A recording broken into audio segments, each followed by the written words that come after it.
Greetings and welcome to Old Drunken Discography, where old friends and fans come together, BS, argue, occasionally agree, and discuss a musical artist. This week's whatever's artist is Tim's pick. That's Tim. Hi, that's me. There's Bill. Hey. I'm Jason. And Tim picked Black Sabbath. So what we're doing here is we have some larger discographies to get through, and we thought the best way to tackle those is over time. So we're not bombarding the channel with the same band for a month. Up first, Tim's pick, Sabbath. Hopefully we can get one of these videos out a week, but we may miss a week here or there. We're just going to record these, and we're going to rank them as we go, and hopefully get through it as quickly as we can, but stay tuned for Sabbath Sunday. We're a playlist link channel, so if you source by playlist, you can find all of the bands we covered in their own playlist, including Black Sabbath. So, starting this off, brief history with the band, Black Sabbath. I mean, for me, they were always there from like my inception on the planet. I grew up with Volume 4 and Paranoid, and I mean, I just grew up around it. Never deep dive the discography because Jesus fucking Christ. But you know, I like some Ozzy here and there. Brand new discography for the most part. I mean, I'll follow that up. So, how I got into Black Sabbath was a little bit of a roundabout way. Because, you see, there's this song called Crazy Train by this singer you may or may not know called Ozzy Osbourne. I mean, he's a real small guy. I mean, I don't think he's ever signed any major deals. No major, platinum albums or Didn't he have a TV like show that. called The Osbournes? Yeah, I think so. I think his wife's also a sweetheart and everything else. Got some stuff there. It's very sweet lady. Very sweet lady. Yep. Yeah, sweet lady. Very sweet lady. There's an episode right there. But so anyways, I'm just sitting there listening, Ozzy Osbourne, Osmosis, Blizzard of Oz, all that stuff. That's like, oh, there's this other band called Black Sabbath. Okay. Oh, look, Ozzy sings on their band too. Yeah, he guested on there. And I got introduced. So one of the first albums I listened to was Paranoid then. Because that was one of the big ones, just Ozzy vocally, I would argue, for those initial albums. Just especially in the mainstream that persisted through the 2000s. I remember when the 13 album got released, because I was in high school for that one. Didn't pick it up. I wasn't that big into collecting, vinyl and CDs of If I was that nature. prepared, I'd pull the vinyl out right now, my friend. I've got Paranoid on vinyl. Oh, I'm talking 13. Oh, 13? No, I don't have 13. But I got 13. I will remember, because when 13 was announced and everything, I remember 13 being announced and released. I don't remember The Devil You Know being announced and released, though. Oh, we'll get to that. That's a special. Yeah. Actually, we probably need to mention that. This is Tim's pick. This is Tim's pick, and I'll explain it right off the bat. Yeah, like The Devil You Know is Black Sabbath. The only reason it's not called Black Sabbath is because of Sharon Osbourne and the contracts and lawsuits that she was throwing out. But no, that is absolutely, like, we'll get to it when we get to Heaven and Hell and the Mob Rules and Dehumanizer and The Devil You Know.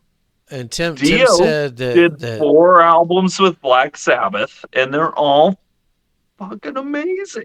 And you said like most YouTubers, most discography rankings leave that one out.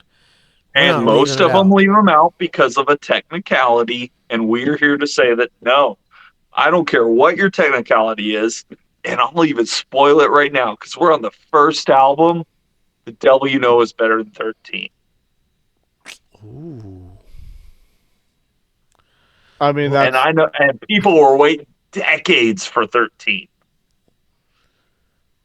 see, We'll that's get because there. I remember when 13 got announced, like that was a big, That's a like big damn it deal. wasn't just Yeah. in, like the ones that like it was in GameStops and stuff like that too. Like just Yeah. see it on No, the it was shelf. everywhere. That was a big damn deal. But The Devil You Know is fucking better.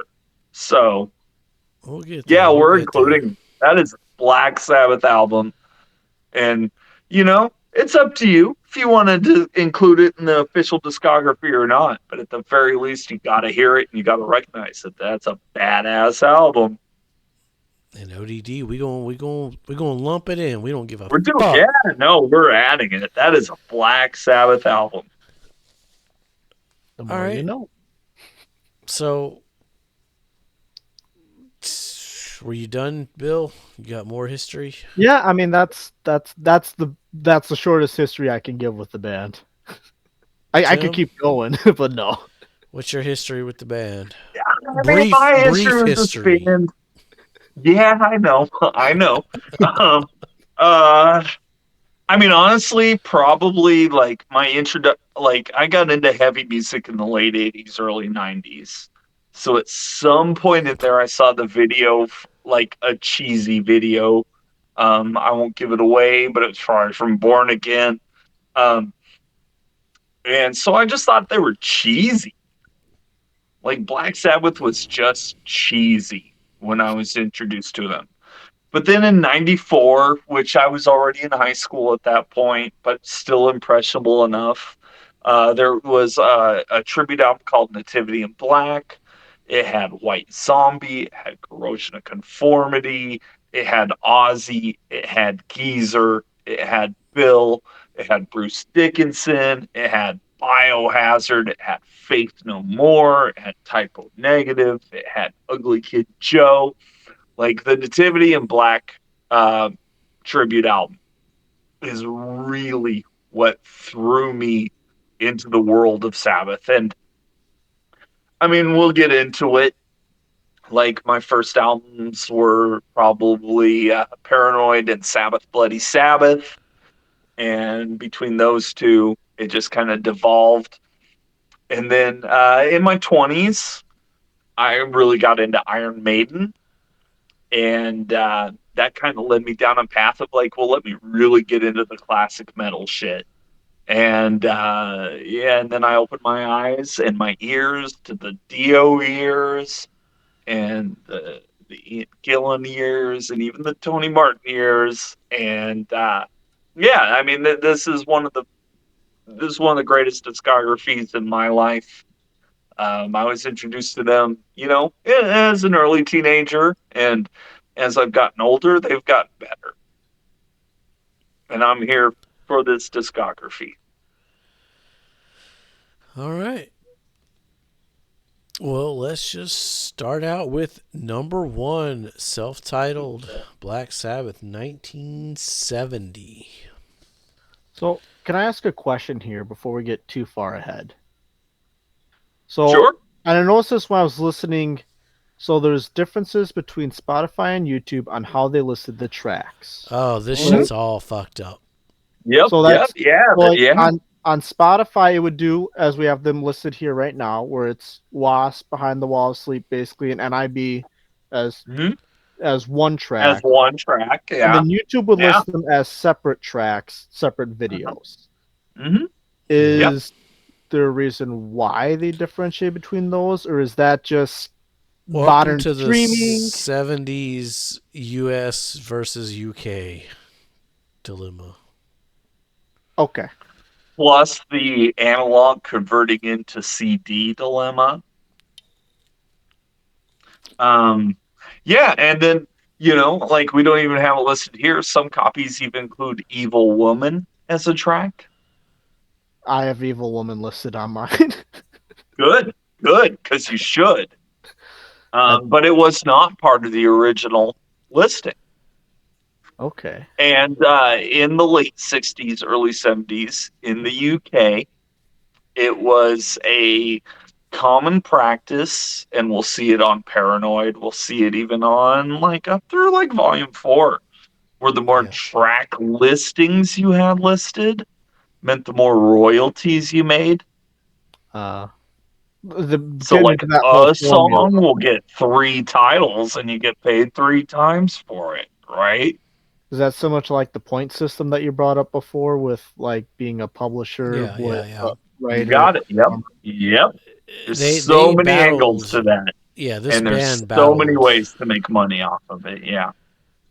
They were like Led Zeppelin. They were getting screwed by their label, like pretty hard.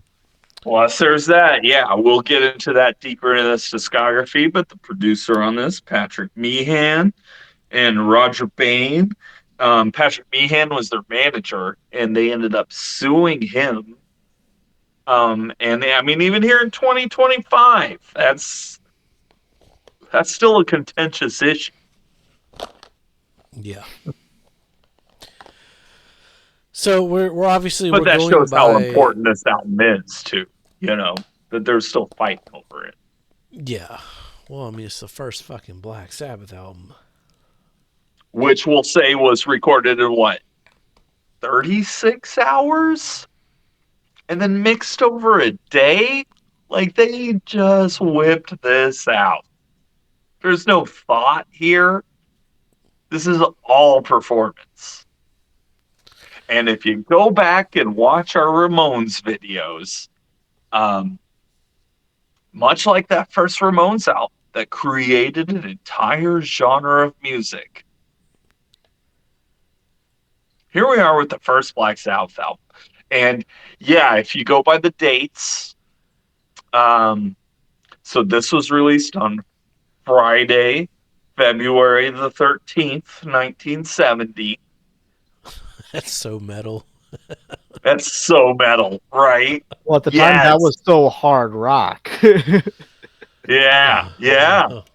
Zeppelin already had 2 albums out. And that's another one I think we should redo in the new format is Led Zeppelin. 100%. Yeah, 100%. We are going to redo Led Zeppelin. But their first 2 albums are out at this point, and they're very much cornerstones of heavy metal. I would argue punk rock too with Led Zeppelin. But this is the birth of heavy metal. Like, you could almost argue that this is the last of the 60s British invasion bands, because they're very much of that time and era. Yeah. But sound-wise, they're so much heavier and darker and just, I mean, this is not I Want to Hold Your Hand, you know? No. Not quite.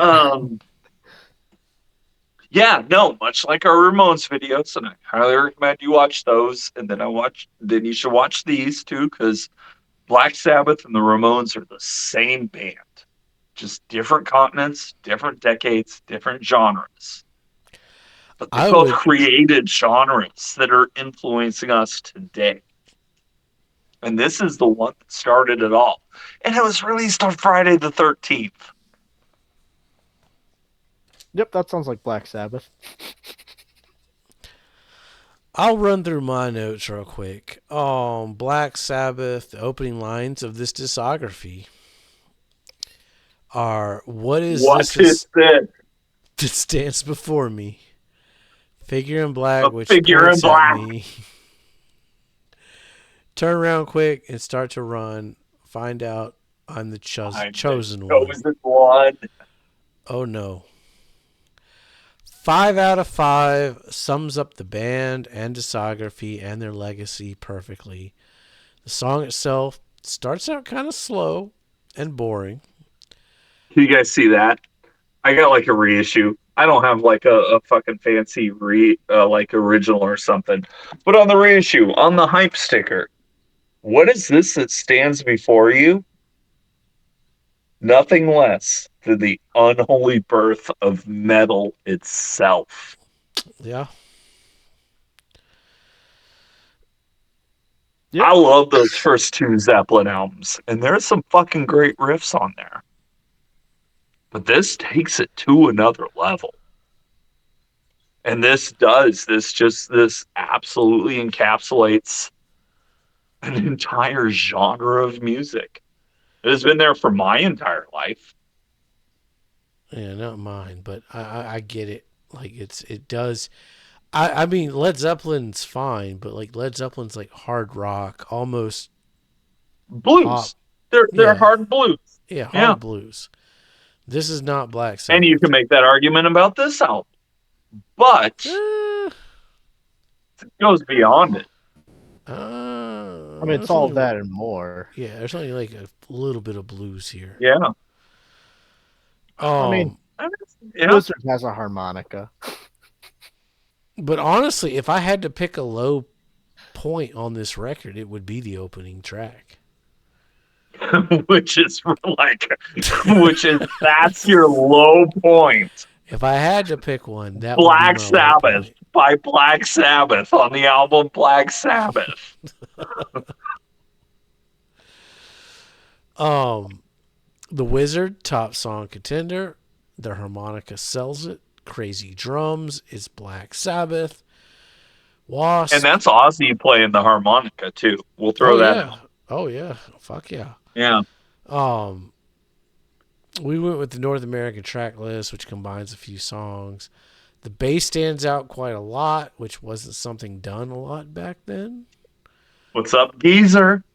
Oh, Geezer wrote all the lyrics too. You know, like Geezer is just as important as Ozzy or Tony or Bill. You know, all four of these guys invented heavy metal. It doesn't slow down. The guitar solo, how it jumps back into the main riff when it's over, is really fucking cool. No idea how the song titles fit in, but I just know for the 9 minutes and 43 seconds, it never lets up. Like, it's just, that track 3 is just phenomenal. 4, sadly, still relevant today, Wicked World.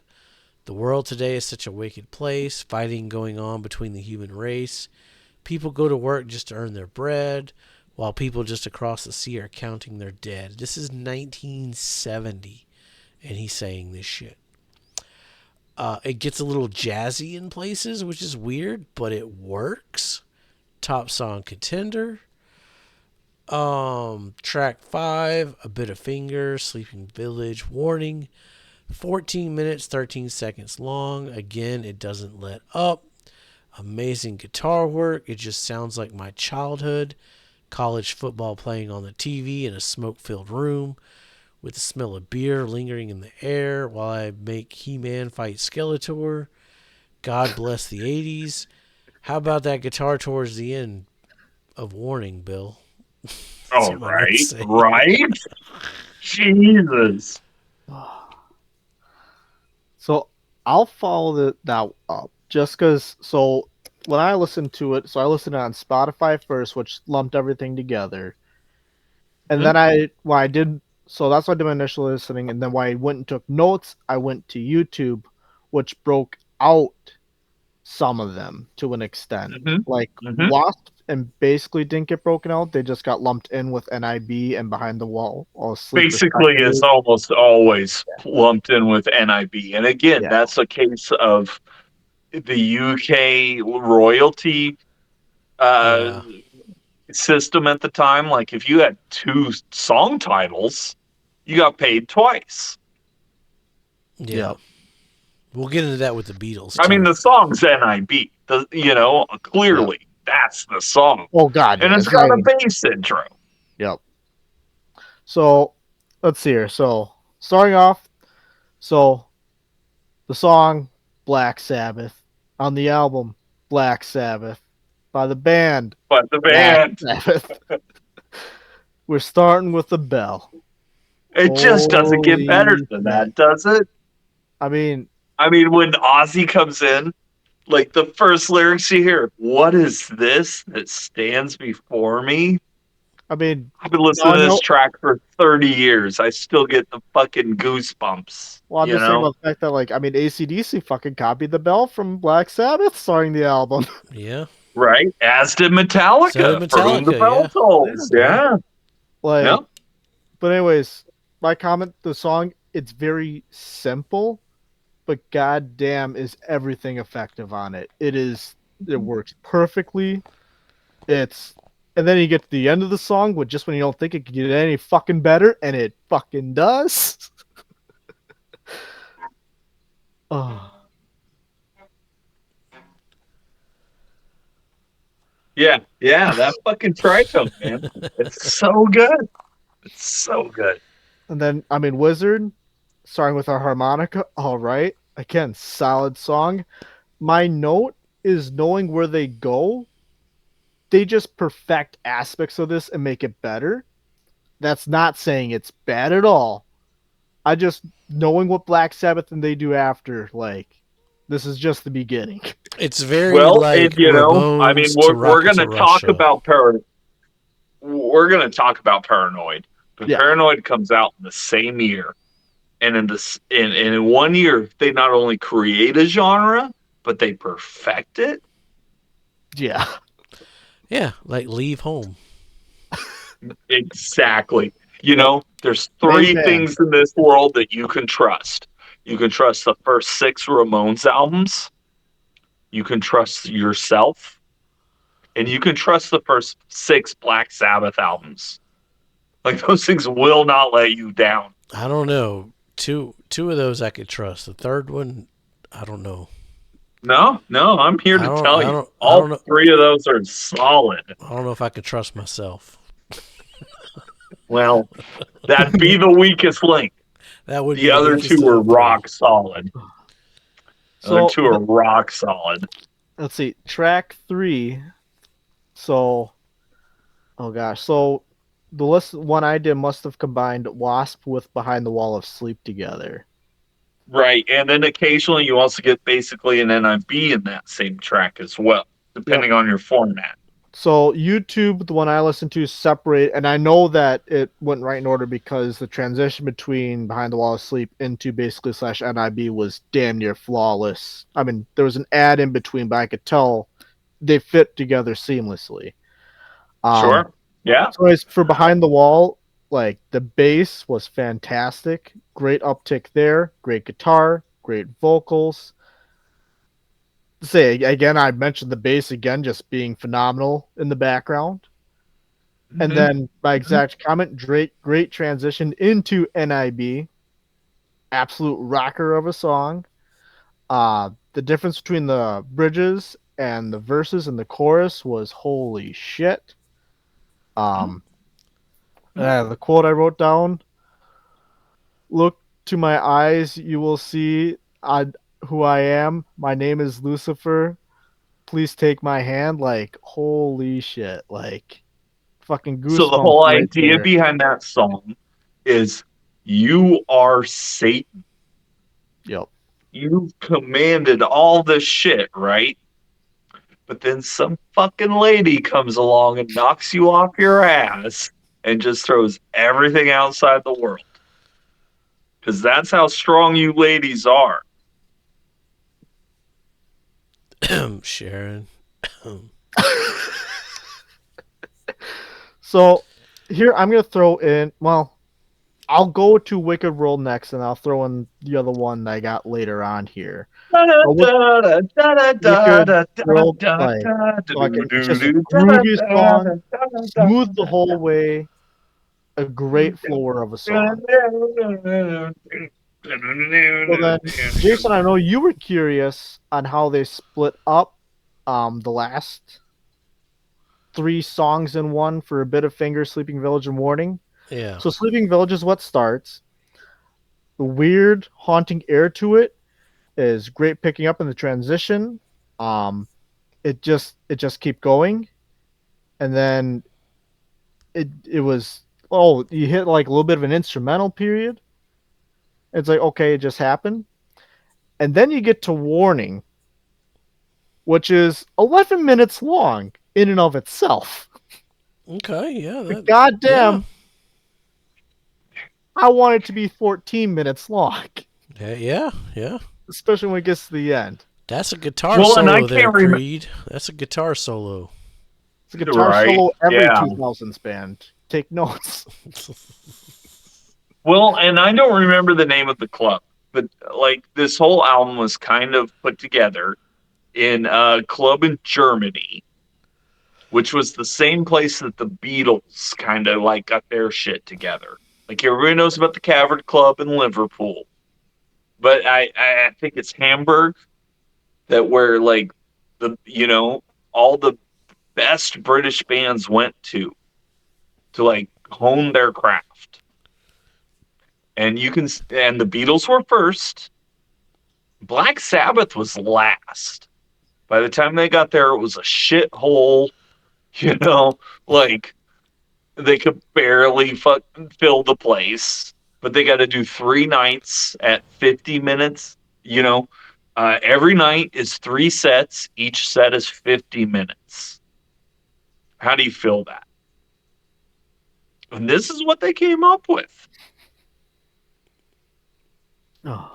So Glorious. Yeah, I would listen to that 3 times a night, every night, happily. God, we got to do the Beatles. yeah, but that's We gonna be do another gotta big do the one. Beatles. And, like Ozzy himself has gone on record saying if it weren't for the Beatles, he would not be who he was.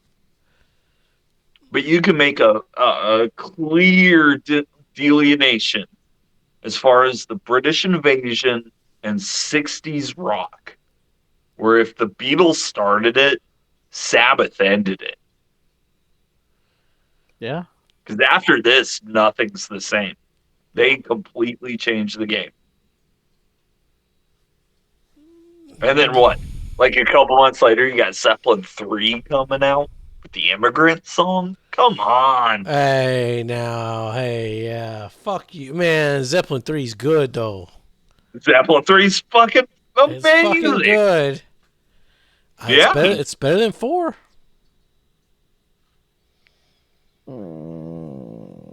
I'd have to listen to 3 Hollow again. Man going to California when the levee breaks. 4 sticks? Come on. We got to redo Led Zeppelin.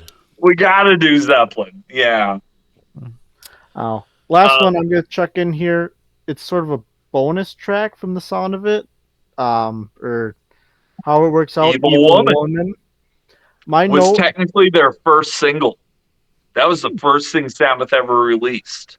And if you go back to 60s, the market, singles didn't always necessarily end up on the album. Gotcha. Yeah, Okay. it was weird. These track lists for Sabbath are going to be weird. And Evil Woman's a cover by an American band called Crow, who does the original. So if we go back and watch our Who series or whatever, this album was introduced. What the single was it to introduce us to the charts, but the album is who we really are. Gotcha. Because actually, so that's interesting. You say as a cover, and that makes sense actually. Because with my notes were it's a downtick for the album. It's still a great song, but between greatness and everything else, it just feels less dynamic. It just doesn't feel the same as all the other songs, which it being a cover would make sense. And it's a great But that being song. said, It's Weezer's bass line on Evil Woman oh yeah, it's makes great. it for me. That bass line is so good. Yeah. But like compare. All right, which one's better, Evil Woman or NIB? Like, I mean, NIB, clearly. Yeah. I mean, that's Yeah. when you look at what it's being compared to, it's like, okay, what? Mm-hmm. It's hard. No, Evil Woman should not be overlooked. If you get a copy with it on there, great. If you get a copy without it, great. But go find it. Yeah. All right. This is our first album, so we ain't got to rank it. It automatically goes number 1. Where it should stay, because this album is so important. You think it's gonna stay number one? No. But I got like 4 or 5 that are going to beat this. the But color code will tell all. yeah, absolutely. Stick No. around. We're This gonna. is Ramones. This is I Don't Want to Go Down in the Basement. This is Blitzkrieg Bop. This is Beat on the Brat. Yeah. Like, this is the beginnings of a genre that, like, to this day affect my life and a lot of the popular music that I don't necessarily listen to. Yeah, which is interesting because, like, the Ramones I can get behind because that is a genre that I love. Metal, I'm not a metal guy. I don't. Your Sepulturas and your Slayers, I don't care for. They all come from this album. This is the Ramones of metal. Well, yeah. I mean, I'm not disputing that. You can hear it, like, and I'm not taking anything away from this album. This All album there. is fucking fantastic. I do think that it's not the best Sabbath record, but it is still top tier Sabbath. Stick around. We're going to try and get these Sabbath records. I mean, we got a lot to get through. We got like 20-something records. Plus some notable releases that Tim threw in there just to mess with us. Because I know, and I'm here for you, dear listener. Yes. I know what you want. Give us a like. Give us a subscribe. Leave us a comment down below. How would you rank these 20 records? Let us know now before we record album 14, We'll see how it all ties out. Such a good one. Such a good one. See, the fact that you even know that is crazy. What would 14 be? 1, 2, 3, Headless Cross. 10. Okay. Headless Cross? Fuck yeah, dude. Black Moon. Black Moon. We just did 1995. I don't remember Forbidden being on that top 10 album list. Well, you are correct. Produced by Ernie C. from Body Count.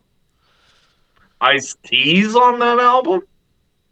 Well, Osmosis was on that 95. We'll get there. Maybe by the time we get to the 2000s album of the decade, we'll all be screaming about The Devil You Know. So, give us a like, give us a subscribe. Check out Paranoid, should be coming out here in the next couple weeks. And if not, after that, Master Reality, so on and so forth. Blah, blah, blah. Lord's World. We got to do an Is It Art for this band as well. Oh, yeah. Because it definitely is. Maybe a 2-parter Is It Art, but we're going to do an Is It Art. They got some good album art. And some questionable ones. But stick around. As always, happy Sabbath Sunday. Hopefully this comes out on Sunday. Keep the Sabbath holy. Keep it holy. Be safe and make good decisions. Paint it black. That's the Stones. Right?